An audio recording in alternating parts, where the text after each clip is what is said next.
with Sherry is a bariatric podcast talking about weight loss surgery. I am not a licensed professional.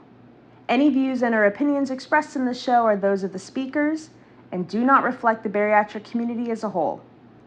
Always reach out to a professional with any medical issues you are experiencing. Thanks so much for tuning in, and I hope you enjoy the show. Hello, and welcome to another episode of Unzipped with Sherry. If you guys are watching this live right now, you will notice we are at a different day and time because life is crazy, schedules change, but here we are. And if you guys are watching on Spotify or Apple, thank you guys so much for tuning in.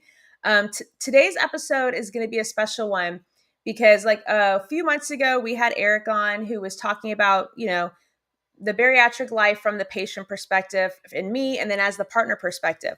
But what happens when a married couple goes through the exact same journey together, only 1 month apart?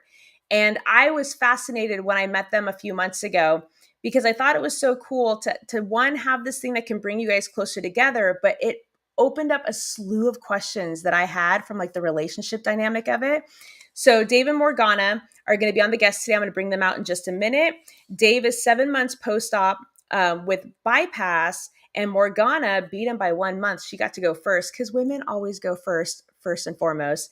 And she was sleeved almost 8 months ago, I believe, next week. So if you guys are tuning in live, make sure that you ask your questions, give your comments. They are open books. So Dave and Morgana, I hope you're ready. No pressure, because we're about to get unzipped. We all have a story on how we got here, right? So for me, I used to be over 350 pounds until one day I made the single decision that I wanted change. Weight loss surgery has saved my life, and now I am here for you. I want to hear your story. You know, the one that happened during that before and after picture. It's time to unzip. What's your story?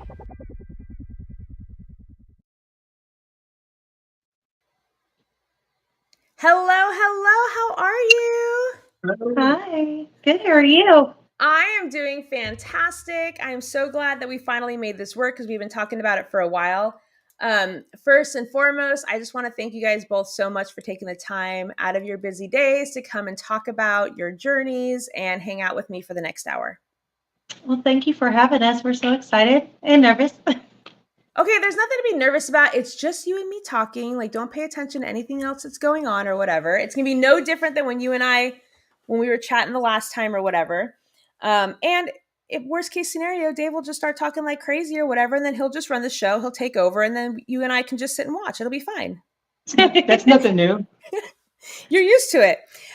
So I gotten a chance to know you guys on a more personal level and get to follow your journey. But there's going to be a lot of people watching this right now or listening back later who have no idea who you guys are. So because normally in our shows, we have one-on-ones and we really delve into the origin story and the backstory, I have a different agenda for you guys today. So I've already talked to you guys about maybe having you guys come back later and giving you guys 100% the spotlight solo.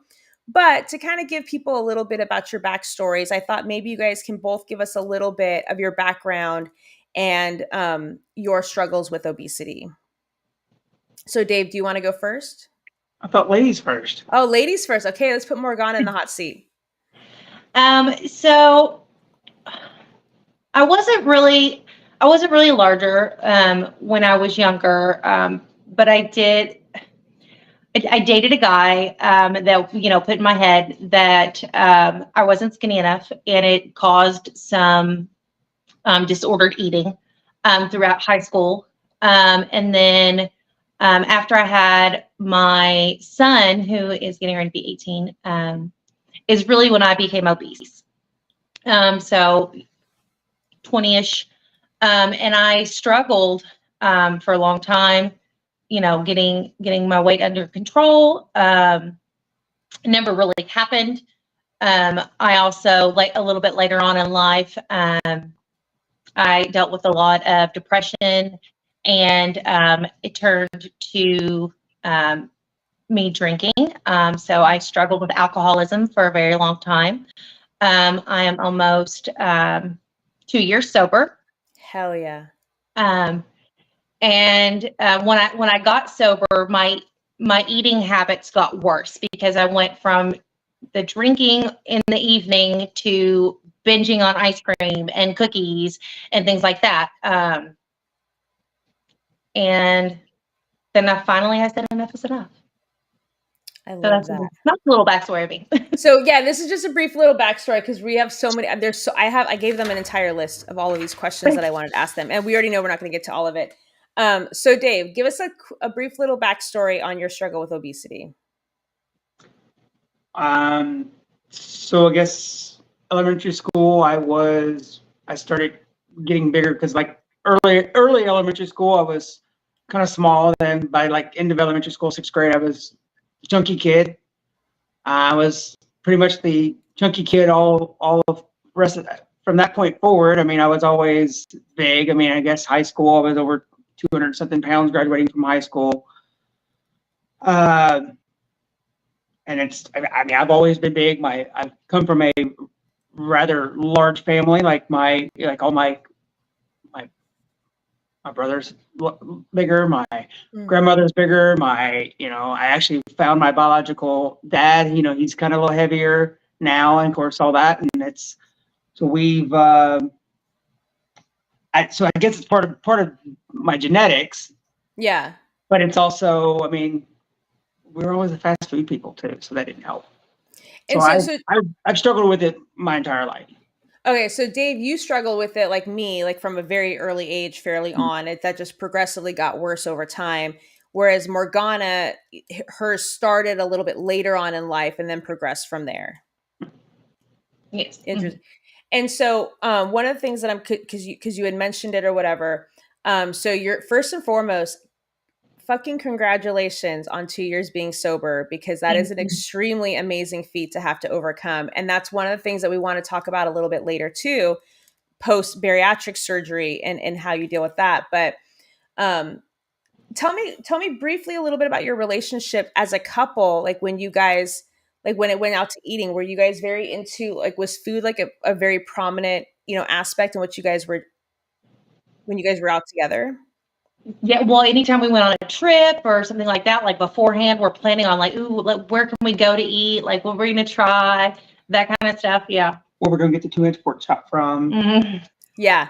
Here's a place to get a 2-inch pork chop, and I will go there now, and I'll just have lots of leftovers. See, and like that was a big thing in our thing for a long time, where like our trips or like our days were revolved around food. Like we were like messaging each other earlier in the day, like, hey, where are we going to go for dinner tonight? What are we going to do for dinner?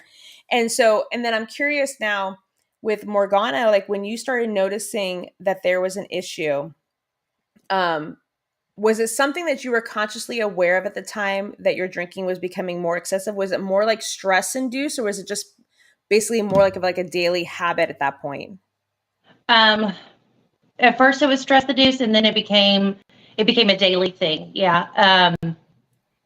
I was in denial for a very, very long time. Like I knew that I shouldn't be drinking every day, but to me, like I would tell myself, oh, well, it's not a lot. It's not like I'm drinking excessive amounts of alcohol. And, like when you're an addict, you try to explain it to yourself to make it okay, and like everybody else is the one that's crazy, Right. 100%. And I'm curious because, and we've talked about this on the show before, how alcoholism can be an issue post bariatric surgery when you talk about transfer addiction and transferring to something else. And I can only imagine, in dealing with issues in my own personal life, dealing with alcoholism and loved ones and stuff, the dynamic in the household becomes very, very interesting. And if you're dealing with people who are obese, and I'm not going to assume for you guys, but there's a lot of insecurities that go along with that, just with your own personal insecurities. And so I'm curious, as somebody who had this issue before having bariatric surgery, what is some advice, like, and maybe Dave, this is more of a question for you, as somebody who's watching this in real time, and how do you approach it, and how do you talk about it, and what was kind of going through your mind during that time in trying to find ways to help her out of it? Well, I'm probably not the poster child on that answer because I mean because I probably didn't approach all that the best ways most days, because like she said, I mean, in her case, she's probably justifying like it's not as bad as such and such or whatever, because you're always comparing yourself. Right. And they're like, oh, I'll just have a drink and my family won't know. Like, we knew. I mean, we knew. And then when it gets to a point, it's just like, we probably had a lot of arguments about it. And that's probably, like I said, probably not the best approach on it. You agree? I don't feel like I feel like, yeah, there were some arguments, but they were justified. I don't think our arguments ever like got like super crazy, Right. like, because, sometimes alcoholics can become very defensive, very aggressive. And I don't feel like that I was that way. I was more of a self-harmer. And there were several interventions where my mother was called and she came in the middle of the night and things like that. I think what really hit me, what really got me to look at everything is one night I got very intoxicated and I decided to take a whole bottle of sleeping medication. Yeah. And obviously was rushed to the hospital. It was a very traumatic experience. I kind of want to cry just talking about it. No, you're fine. And my son was like, Mom, you have to get help. You have to go somewhere. You have to get help. And I didn't want to, but I did. And after being there a couple of days, I was like, this was the right thing to do. Like, I can't do this alone. Yeah. No, honey, you're fine. And that's the thing about this is like, when it comes to bariatric surgery or just our life stories, like it's not always sunshine and rainbows all of the time. Like I want to give people a platform to talk about the realities because people, and it's not just with bariatric surgery, but we're noticing a pattern with post-bariatrics who don't know how to deal with mental health and dealing with stress triggers and everything. These are likely possibilities that can happen to any one of us down the road. And one of the things that I've talked to a lot of people that have had transfer addictions over time, we can go, like Dave, you can probably go back in time in your head and you could probably replay some different conversations that you guys have had. Like maybe I could have done it differently. Maybe I could have said something differently. Maybe we could have approached the situation differently.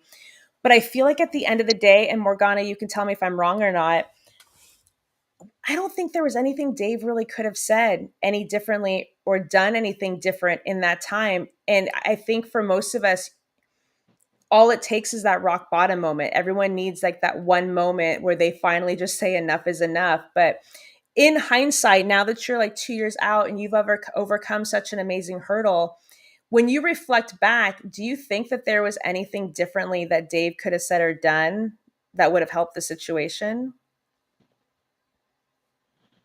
I don't think so.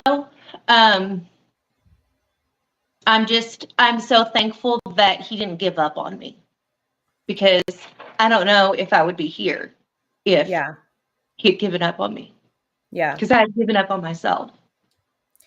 And if somebody's like watching this right now who can maybe sadly relate a little bit more than they would like to admit, is there something that you can tell them that maybe, is it just a rock bottom moment, or is there something that they can do to find help and to kind of make the decision to want to make changes?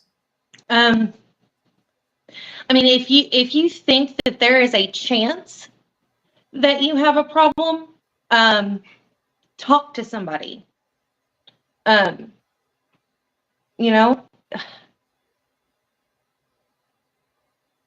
Try being sober for, I don't know, 30 days.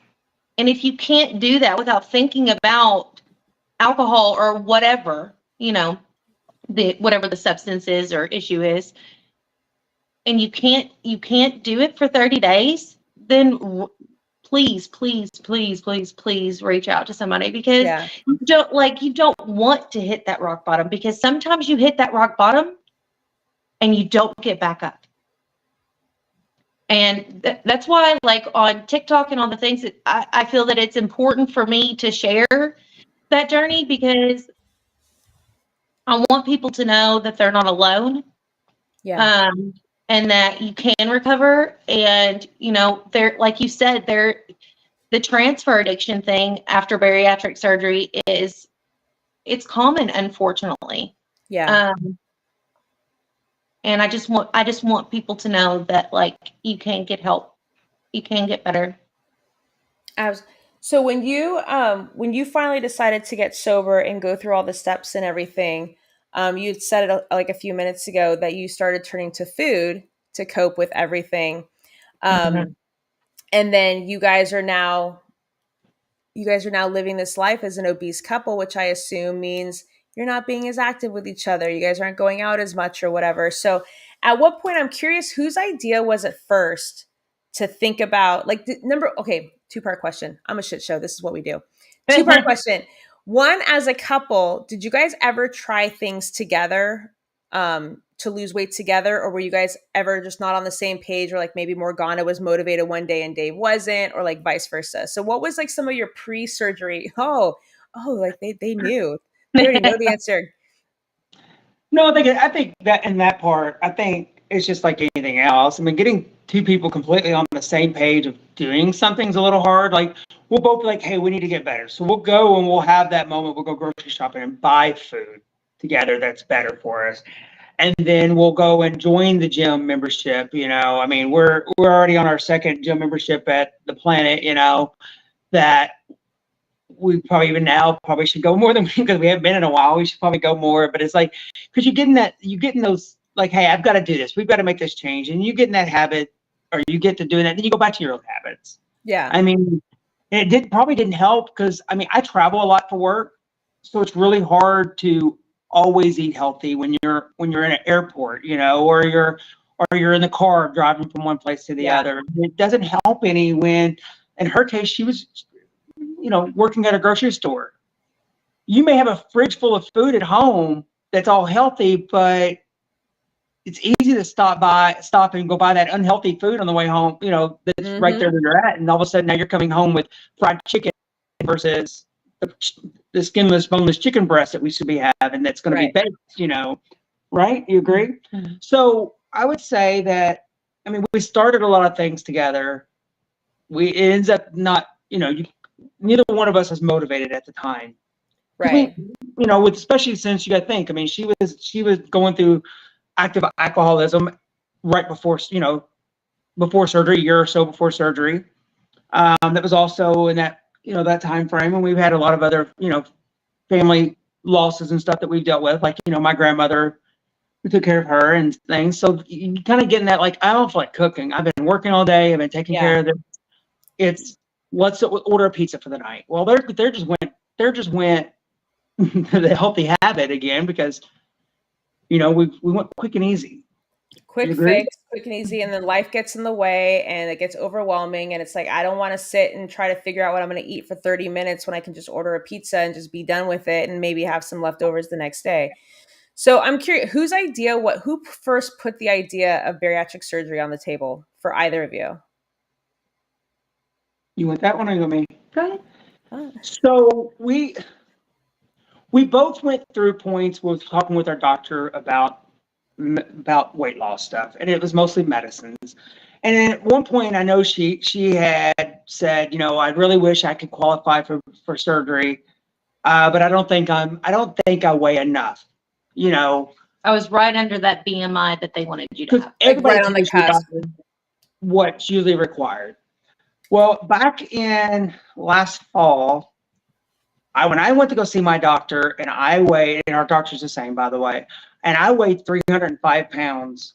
I literally broke down in the office, like, doc, something's got to happen. 270 pounds, okay, whatever. But when I hit over 305 pounds, it hit me hard. And I talked to the doctor, and he's like, have you thought about bariatric surgery?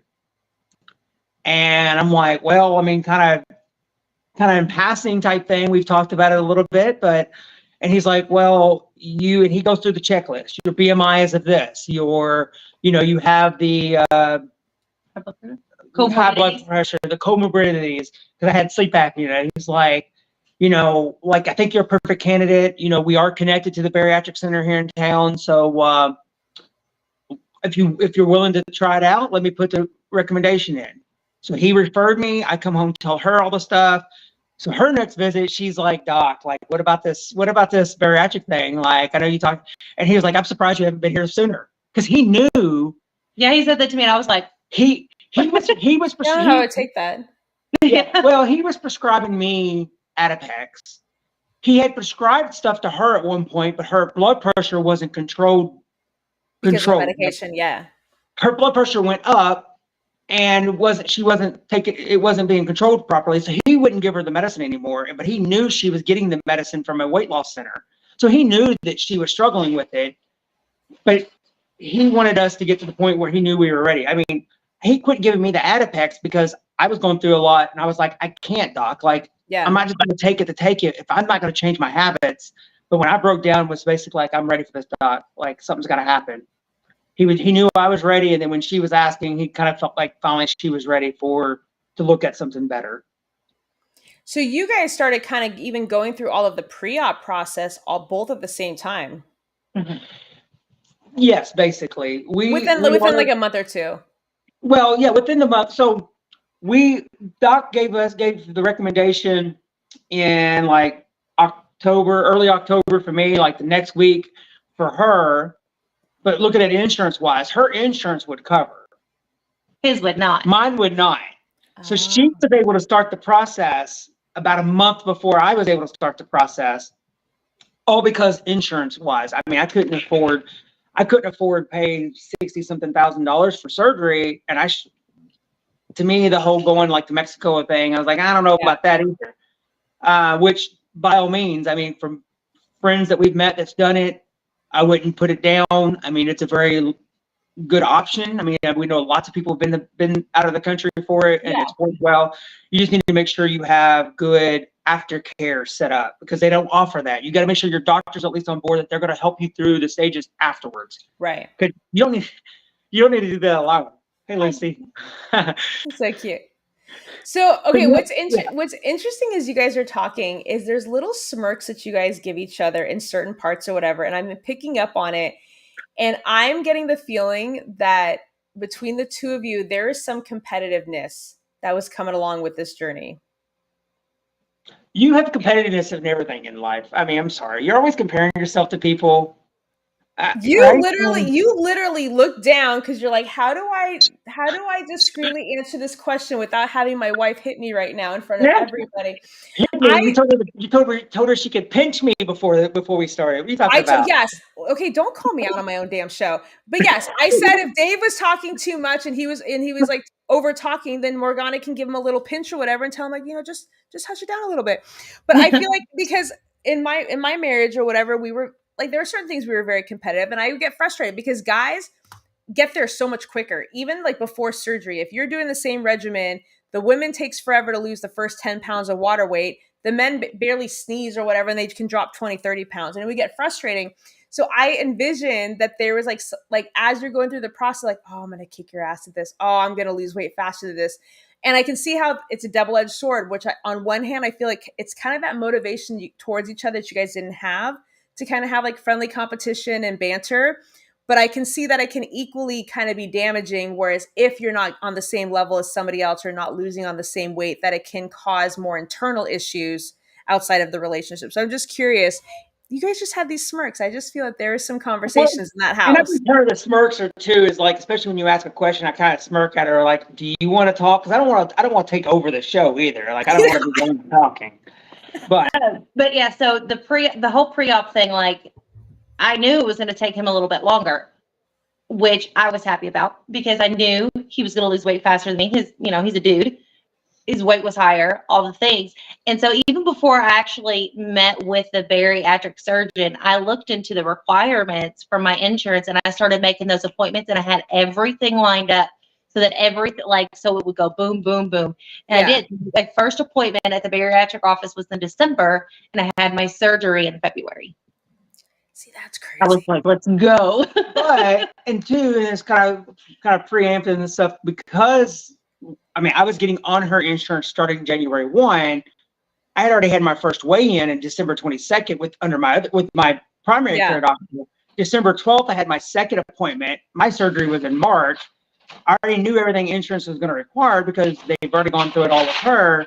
So like, I mean, I walked out of my first bariatric appointment on January the 12th with everything already laid out where to go to, and I'm making calls the next day. Like the very next day, I was already having my breathing test, and I was having my blood work ran. Like I already knew what to expect, so that made it nice. So just to recap, basically, as usual, the women do all the work first, and then the men, it's a lot easier for you guys down the road. Correct. Is that how it goes? Oh, I got the look from Dave now. Shit. Yeah. He's like subconsciously pinching me right now. Okay, good. So this is a question for Dave. So like when I had my surgery back then, we didn't have social media. I had nothing to compare it to. I knew like one or two people in my personal life, very remote, like acquaintances that I can kind of ask questions for, but not knowing what to expect. When you were watching Morgana go through the surgery process first, like the day after surgery, pain that she was in, the gas, like whatever, like the early stages, do you think that for you that it helped you prepare for yours, or did it hinder, like make you more nervous watching in real time how it was affecting her? So in our case was seeing surgeries that she's had in the past and how they affect her. And then when she come out of this, like this was like an easy peasy to her. It was, it wasn't as bad as like, you know, when she's had other procedures done, like it seems like she was in pain. I mean, she had a little bit of just, you know, the next day was a little bit, but after that, it wasn't so bad. So, I mean, if it was easy to her knowing how some other like knee surgeries, we both had that, you know, coming out of knee surgery was, I didn't know she was ever going to try to walk again because she was just in pain and it just didn't take it very well. I generally don't recover quickly from anything. She didn't have a whole lot of problems, and it was kind of like, well, plus two coming out, you know, I think we're less than a year out of surgery. Social media exists for us. Yeah.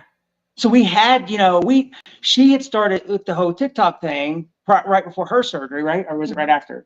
Right before her surgery. So I joined in, and then by that point, you know, by the time I had my surgery, I'm already a month and a half of all this knowledge of people from all across the country. In fact, actually across the world, because we have friends in Australia and everything that all have gone through this and how similar it is and what to expect. I mean, shoot, we had a list of what to take to surgery, much, you know, like, and doctor tells you to bring this, but here's what you really need to bring, you know, to make sure you're okay. We had that.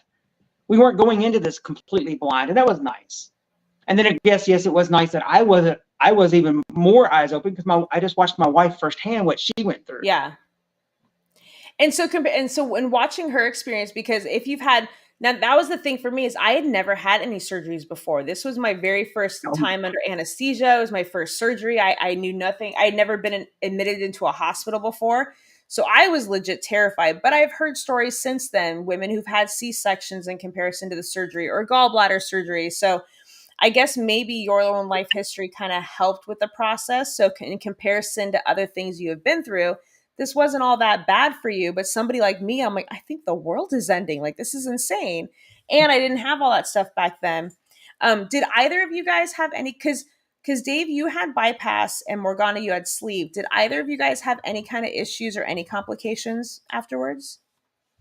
I have been dealing with GERD, but other than that, no, I didn't have any problems. My biggest complication afterwards was a little bit of pressure in my shoulder from right the night after surgery, which is that's it. Like because the air would gas pain or whatever. I mean, we're talking about a little bit of discomfort, but other than that, like, no, it's the best decision I've made. Like there's nothing, like I've not had any problems. In fact, my GERD is, my acid reflux and stuff is gone. And plus quite a bit of weight. I feel like you're smirking, like you like to rub it in her face, like, hey, I don't have GERD. Just saying. Well, so before surgery, I had it bad. Like we're talking about, if I didn't take medicine, I was up that night. You'd be waking up sick. It was bad, yeah. She's more she had it every now and then, but she's more developed it since. But And it's not, no, trust me, I wouldn't wish it upon anybody to have the problems that I had with that. Like, and so I'm not smirking like, huh, I don't have, like, no, I'm, No, yeah. you're like, I don't want to get in trouble. No, but I do think like, so I never really had GERD or acid reflux very much before surgery. Mine did get exasperated a lot afterwards.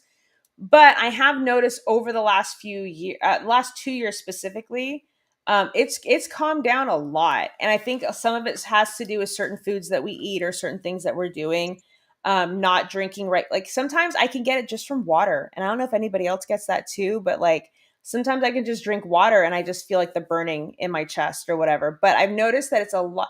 I used to pop a roll of Tums, like the little Tums, at least one a day. And anybody who knew me, I had the giant bottle in my purse. I had the giant one on my nightstand. I had one in my car. Like anytime somebody needed Tums, I was the person to go to. But in the last year or so, I very rarely reach for it like before, which is interesting. So I don't know if it's like leveled out over the years or what. Yeah, I was on, I mean, I've gone through all the different medicines for that, like prescriptions for it. Like, I mean, I was taking a prescription and still taking antacid tablets like Rolaids or whatever constantly throughout the day just to kind of control it. And still with, like I said, if I missed that prescription medicine that morning, that night I was up with issues. And Mm-hmm. a few months, I guess 2 months after surgery, 3 months after surgery, I quit taking it. The doctor was like, well, we normally like for you to wait a little longer, but okay. Yeah. So I have a question for Morgana. And if you guys are watching, if you guys are in the comments, if there's any questions that you guys want to ask, like obviously ask away. But Morgana, for you specifically, as somebody who had dealt with an addiction already, and now that addiction has been removed, you've overcome it. I'm sure you still deal with it on a daily basis in some way. Um, you are now having a surgery that is going to remove food for a couple of months or whatever, and even like 8 months out, that you still cannot eat the way that you used to eat. So I'm curious for you personally, did you do anything beforehand to kind of mentally prepare yourself? Is like you transferred everything to food. Now we're about to take food away from you. So like how do you mentally prepare for that ahead of time? I don't know if I could say that I was 100% mentally prepared. But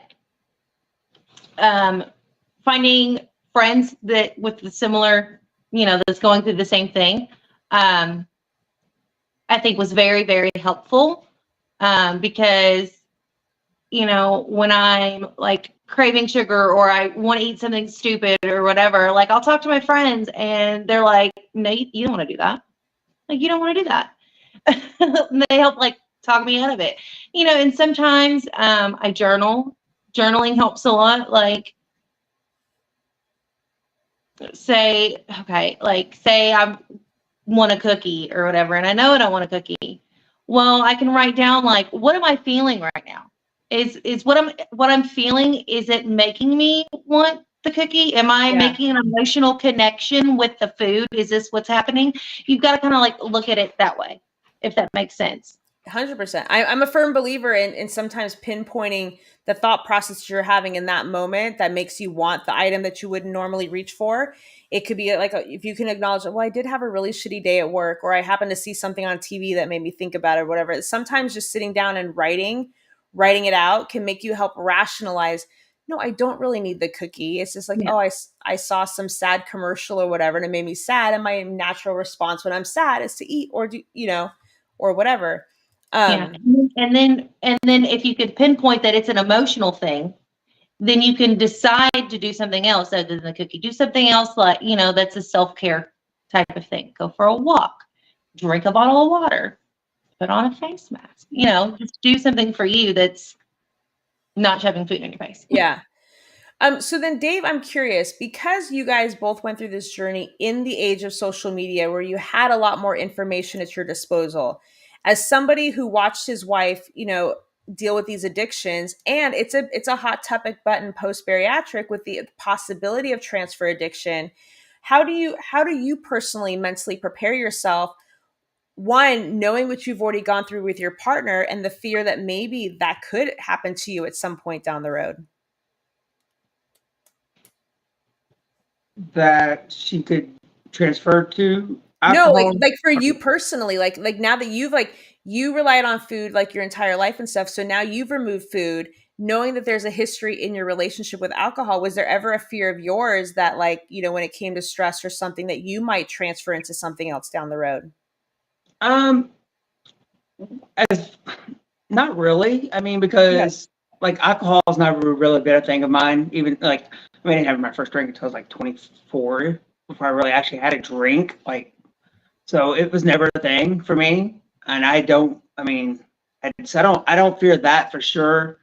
I mean, I guess more my transfer addiction may be more adrenaline stuff. I like to have a little bit more adventure, I guess. He's a adrenaline junkie now. I mean, I always travel, so that's kind of nice, but I want to do things more. Like I actually, I won't jump ahead on any of the questions because one of my favorite NSVs is the adrenaline thing. So All right, well, we can do that too, because one of the things, and I give you guys a list of questions that we may or may not ask. But because it's been less than a year for you guys, do you guys have like a highlight NSV that's come so far? I mean, for me, my favorite thing is the fact, and I guess technically it's weight related, but I actually met requirements to go skydiving for the first time, and something I always thought, like I was like, I don't know if I ever really do that, jump out of a perfectly good airplane, but I've done it, and I want to do it again. And I mean, we talk about parasailing and different things. Like, I mean, what are you talking about? I even looked up like where's the highest place to go skydiving at, because I mean 18,000 feet. There's a place you can go 30,000 feet, but I don't know. That's oxygen tanks, and No. that's actually commercial. That's like commercial airplane height. I'm like, maybe one day. No. You're just the idea of that is giving.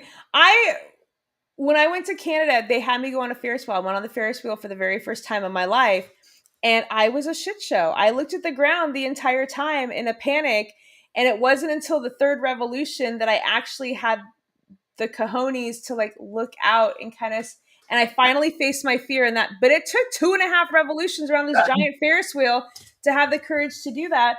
I one time had a full-blown panic attack sitting on my couch on my computer watching a roller coaster in the first person perspective.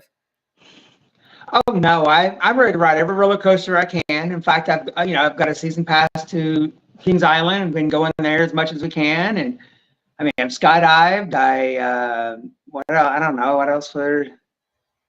You gonna start swimming with sharks next too? Some great whites? Yes, that will probably be one day. I ain't swimming with no shark. I don't know about a shark. I think You go swimming with the shark, and I'll stand on the boat and I'll pour the chum in. Underwater exploration, I wouldn't mind, I don't know. Now, before surgery, did you ever have an interest for this stuff? I mean, I had some. I mean, roller coasters was fun. It was, probably not as much. I've probably been on more roller coasters since surgery than I probably have been before surgery. Just because, I mean, I've gone a few times with other friends that, now that they've had surgery, they're able to go, and yeah, they want to ride as much as they can, because they go to the theme. He would go to the theme park, and he was happy he could ride one ride. Now he's happy there's only one ride he can't ride, so he wants to go. So we bumped to a couple parks with them, and I got to go. And so, what was the first thing that you did that triggered this entire new adrenaline obsession? Oh, I don't know. I mean, I've kind of, stuff in the past thought we kind of fun, maybe like skydiving, but never ever a weight, never met weight, Now it's interesting that like we literally talked about I looked at a parasailing thing the other day. We'll have to go together to meet the weight, because you have to be a minimum of 200 pounds, but maximum of 450 pounds. Really? The first time I don't meet the minimum weight on that. Wait, see, I didn't know there's a minimum weight for parasailing. For the one that we were looking at, to go up in the parasail, they have to have a minimum of 200 pounds on the parachute thing. Oh shit! But a maximum of 450 pounds. So I couldn't solo ride that now. No, you just fly away. I'd have to. So that's interesting. I actually could not solo. Like, there's something finally that I actually way too less on. That's crazy. Because I had looked into that in Florida a little bit. I didn't know that I knew that there was possibly a weight requirement, like a max, that you wouldn't be able to go up or whatever. But okay, that's kind of a cool NSV then to like be like, oh, I'm too small for this Yeah, actually, for like this I said, ride. I thought it was kind of interesting. Mm-hmm. I love that. Morgana, do you have a favorite NSV up until this point? Well, I've had lots of NSVs, but I don't know. I think the one that I was most excited about was my very first one that I noticed. I got to take the extender off of my bra. I just That thought I thought it was so amazing. I was just so happy. Like I could go into a store now and just buy a bra, you know? I will say that's an NSV that I forgot about. Dave, you can just earmuffs. But like when you're like over 350 pounds, like all of my bras had like the 5 clasps. They're like these Mm-hmm. giant clasps. And I remember the first time that I found a bra and it was only a 2 clasp, and I'm like, wait, I can wear this now? Like that just completely blew me away. And it was an NSV that I didn't realize that I ever wanted until I got there. Yeah. That's so cool. Oh, we have people in the comments saying hello. Molly says we are so stinking proud of you and for taking that step, Morgana. That's my way. See, I told you this is gonna go by pretty quickly. We got about 20 minutes left. But what obviously because the way that I met you is through social media, which I'm very blessed for. Um, I have biased opinions on the whole concept of social media and the journey because I came into it without having social media as like a support system or whatever, whereas a lot of the newbies and a lot of people out there do. Based on your experiences in turning to social media when it comes to support and making friendships and everything, do you find that it's more helpful or harmful to your journey? I think it's been helpful for my journey. I think it can be harmful for people though, especially if they're not emotionally mature, if that makes sense. And if they can't set boundaries, then I think it can be very harmful. But for me, I think it's been very good. I've met some wonderful people, and then there's some people that I've met that I'm like, you know, I'll be nice to, but they're not my cup of tea, and I just move on. You know, but there's some people that just can't, I guess, do that. So it can be harmful. No, and I think that's fair. And like for you personally, have you found yourself with when it comes to social media, finding yourself comparing yourself to other people more often or using it more as a guide of inspiration? I think more of a guide. Okay. Which is good. That's how it should be. What Yeah, about you? like I see somebody doing something and I'm like, ooh, I want to be able to do that, you know, Right. like what can I do to get there kind of thing, you know. And I think that's how it should be too. So I'm glad that you're already there in your headspace or whatever. But Dave, I'm curious about you. About the social media side. Yeah.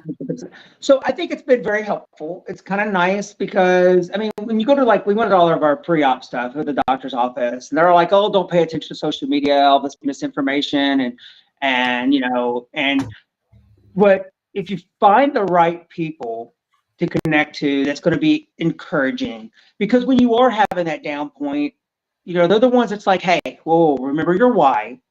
Mm-hmm. Remember why you're doing this. You know, go look back at this, you know, or, you know, think about those NSVs. You got people who's trying to encourage you versus trying to put, you know, that's always trying to put themselves in front of you. Like when you're going through the down point, find the ones that's going to be like, hey, like, I know we're all struggling, but you're hitting a really low right now. So let me try to bring you up instead of try to take it from you, take something from you that actually just going to put you down more. Yeah, like a one-upper. Yeah, so you got to find the right friends because there could be positive and negative one-uppers. Like I'm having a bad day, you know, I get, you know, whatever, and then somebody's got to have a worse day than you. Yeah. They're negatively one-upping you, and that's not what you need to surround yourself with. So if you find yourself in groups, and that's what your friends are doing, especially in this grouping where you need all the positives. You don't need somebody one-upping you. Mm-hmm. Then you take your don't. time out of that situation. You don't have to connect to that person anymore. Be cordial with them. You don't be rude, but you know, you need people who's, like I said, who's going to be like, hey, remember back when whatever, you couldn't ride that roller coaster that we were talking about, but now, think about like you can now, like Right. you may have gained 2 pounds, but you've lost 100 pounds or something like that. Those are the type friends, those are the people you need to find through social media. And I agree. Those are definitely the friends that you want to find. And like along this journey in the social media aspect, like I've had friends that are constantly comparing themselves to you or to other people or whatever. And then it creates like an insecurity with you. Like somebody can be 7 months post-op and like, well, fuck, like Morgana lost like 80 pounds or something like that, but I only lost 50 pounds. So I must be a failure. I must be doing something wrong. And I'm a firm believer, like when people have come to me with those kind of like comparisons, I was like, don't be fixated on the number. And then like somebody yesterday, I found a before and after picture of theirs because they were dealing with body dysmorphia for so long. I'm like, you're not realizing, you're not seeing what I'm seeing. And sometimes like when you're focusing on the positive, then I was like, don't think about the scale hasn't moved in the month. Who fucking cares? Your face has, like your arms have, like everything is shifting around you. And so I think it's important to be able to find people that are walking alongside of you and like uplifting you. And when you're down, they are there. And when they're down, like you are there, but you're focusing on more of the bigger picture than on the day-to-day stuff that they're dealing with. Tanya had written in, you guys are all giving me comments. I love it. Bring those comments in.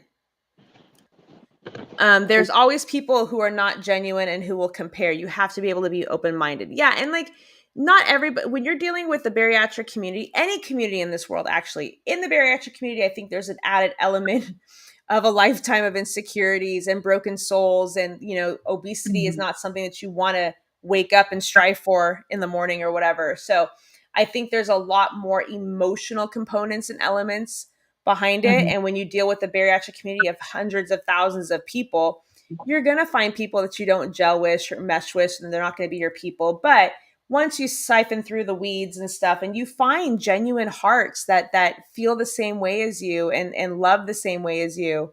And Valerie, I agree. We have met people in this journey that I cannot imagine my life without now. Not everyone will get along. You'll find your tribe and you'll enjoy your new life together. And it's nice to meet people that know exactly what you're going through. Absolutely. And that's why I love about your story is the two of you, like, especially when you're in relationships, your partner can be as supportive as they want, but they're not going to know, like they can't relate, when you have the metallic taste in your mouth and your hair is falling out, or you're looking in the mirror and like you're still seeing this girl who's 350, like they can try to be like, you're gorgeous, you're great, and give you, kudos and stuff, but unless they've been there, they can't relate. But you guys can, 100% relate to each other in your relationship. And so it's nice to be able to meet people outside that can relate.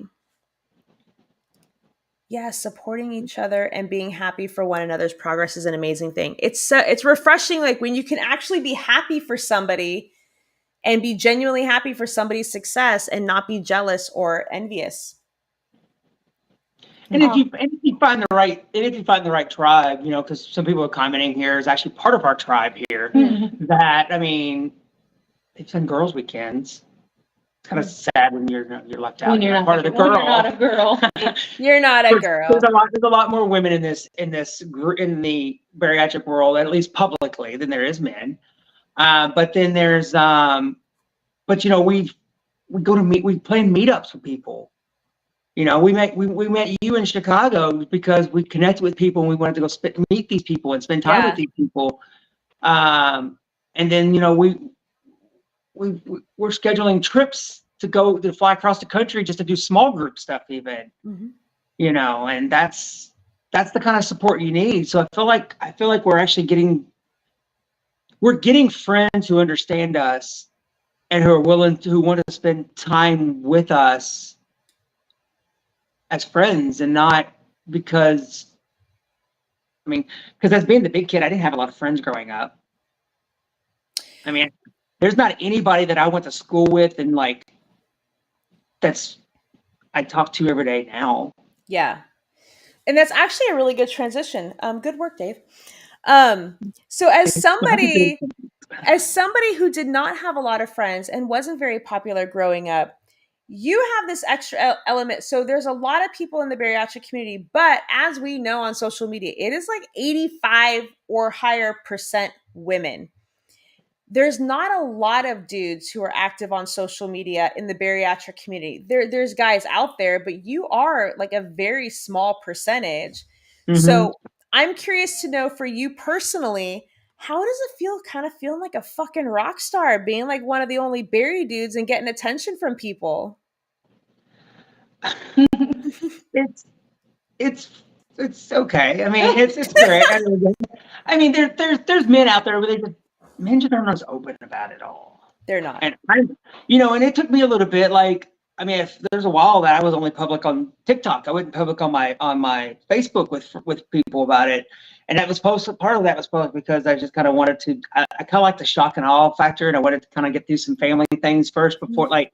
Go to that first family reunion when you're down 60 pounds, when you've always been the big guy, and you're like, you got cousins who are coming up and like, holy crap. But this is where the jealousy and comparison can come in a relationship, because we'll be out doing something somewhere and they're like, oh, Dave, you look so good. You've lost so much weight. Da, da, da, da, da. And they don't say a word to me about me losing weight. And it's probably because I'm a female and they don't want to say anything. And like, but listen, I've worked hard. Like, say something. I would like recognition too.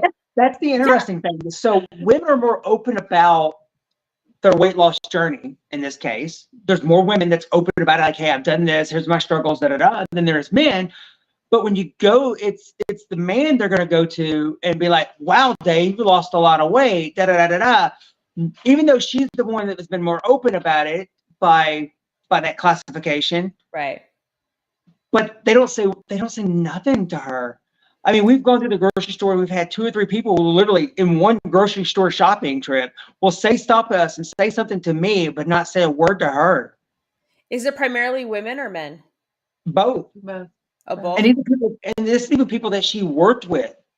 Like when I was heavy, people would comment on my weight, like, how far along are you? Da, da, da, da. Like they'll say things like that. They'll like insert foot in mouth, but you lose weight and then they don't say nothing. Did you catch that arrow? I think Sherry's got a few of those comments in her past. We've been there.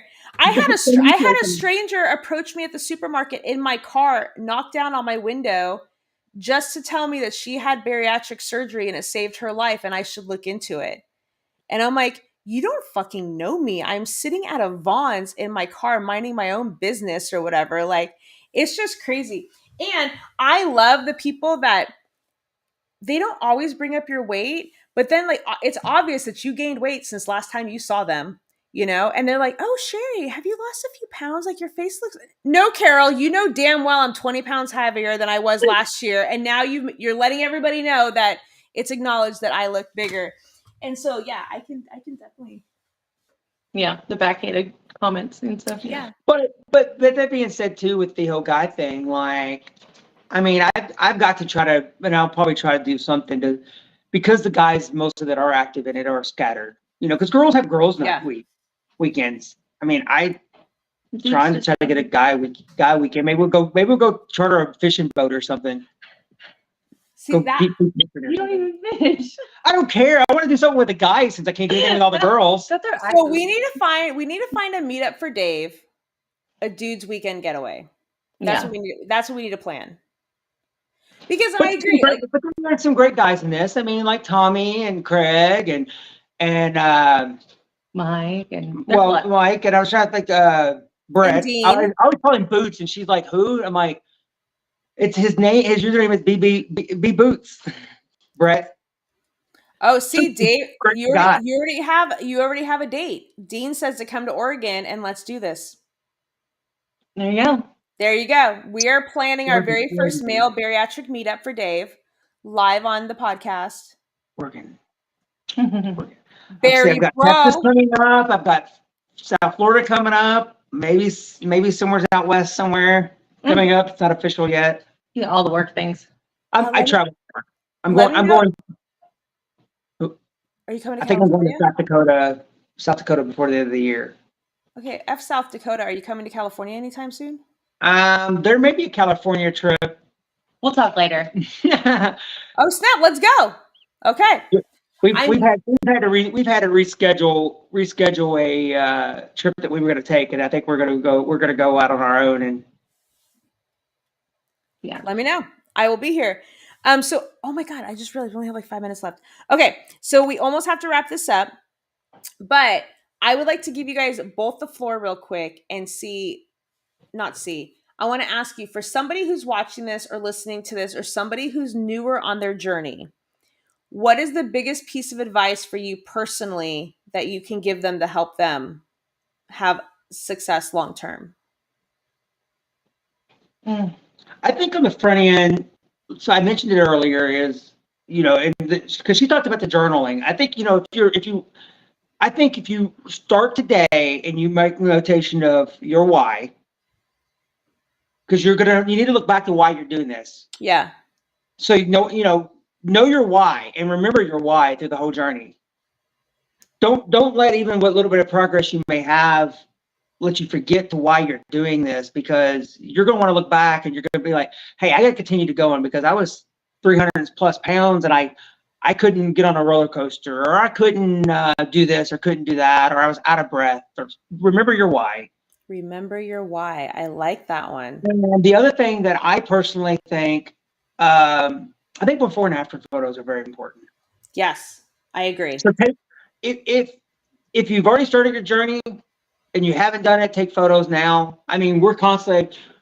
I was going through. I found the Google Photos app on my phone, and literally, I guess I had backed up photos at some point, come across photos I don't even remember taking, and I'm just like, holy crap! Like comparing that to me, like, I mean, you used one of them for the introduction to this, to advertise for this, like a photo, and I just look so bloated, and compared to me now, like I've lost a lot in my face, and that's encouraging to me to why, that I'm doing good, and because it does get discouraging at times. Yeah, of course. Especially when the scale flatlines or it goes up a little bit, and you're like, well, crap, I gained 2 pounds, or I haven't lost a pound in the last 2 weeks, because everybody gets it. Well, it's interesting. One of the biggest regrets that people have in unison is, number one, I wish I did this sooner. It's the thing I hear like the most often. And number two, I wish I took the pictures. Because you don't want to be in pictures. You're constantly hiding behind somebody else. You use filters. You hold it a certain angle to make sure only one chin is exposed. Like, you go through all these things to hide it. Morgana gets me. I saw that look. Yeah. Take the fucking pictures. As much as it makes you insecure and hate it in that moment, you are going to be so grateful that you did it down the road. But you don't have to share the pictures with anybody. You don't have to give it to anybody. Just keep them in your private little thing, being like, oh, here's a picture of me at my heaviest.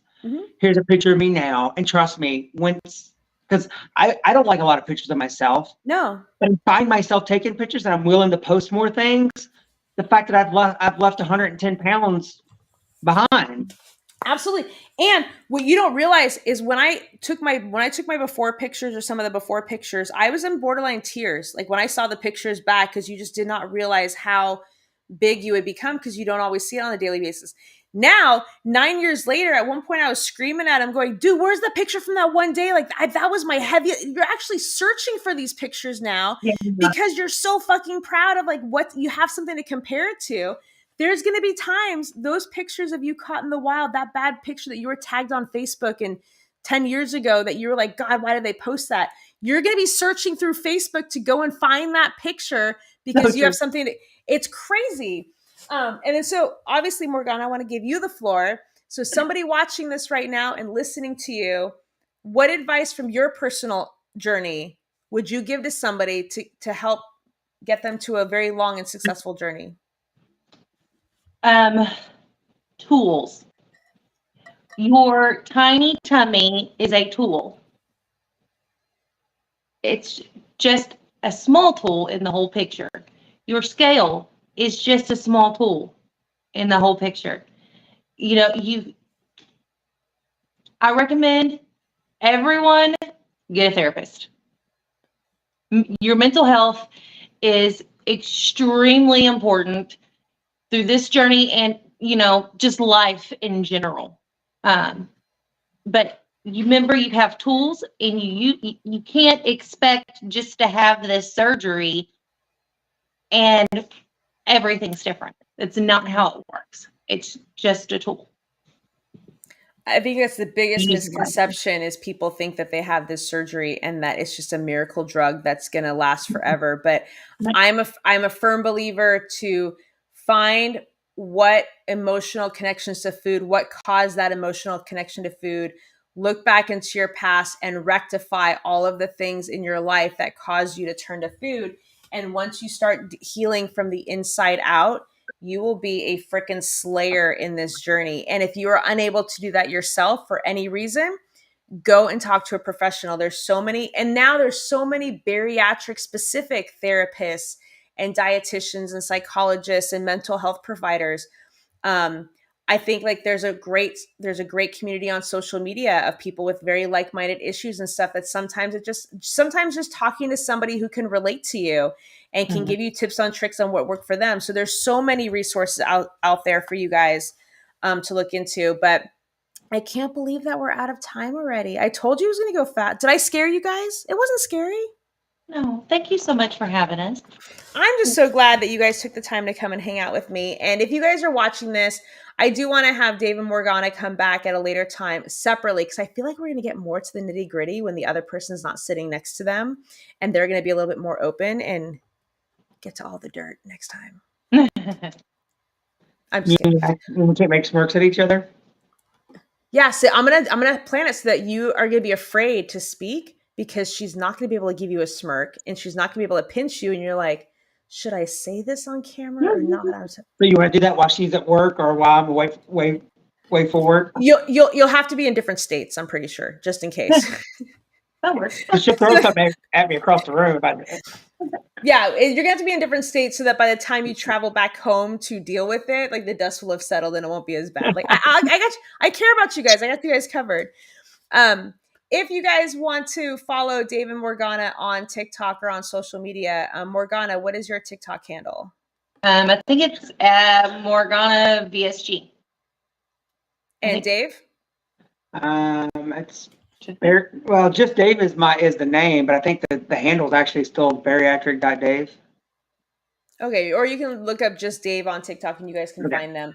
Yeah. If you guys have any questions and want to ask them on a future show, make sure you can send me an email. You can go to the website at sherryarcuria.com and send me a message or info@sherryarcuria.com. If you're interested in being a guest on the show and you would like to have your story told, send me a message. Let me know. We will get you on here. And so again, I just thank you guys so much for taking the time to come and hang out with me today. It's been an absolute pleasure. I can't wait to do it again. And to those of you at home who are listening in the car or watching this live, thank you so much for the continuous love and support for this podcast. We are growing on a weekly basis. We are taking the world by storm, one episode at a time. And I hope you guys all have an amazing week this week. Morgana, your anniversary is coming up. Your 8-month surgery is coming up. So I expect a post on how we're going to celebrate. And I hope you guys have an amazing day today. And we will see you next week. See ya.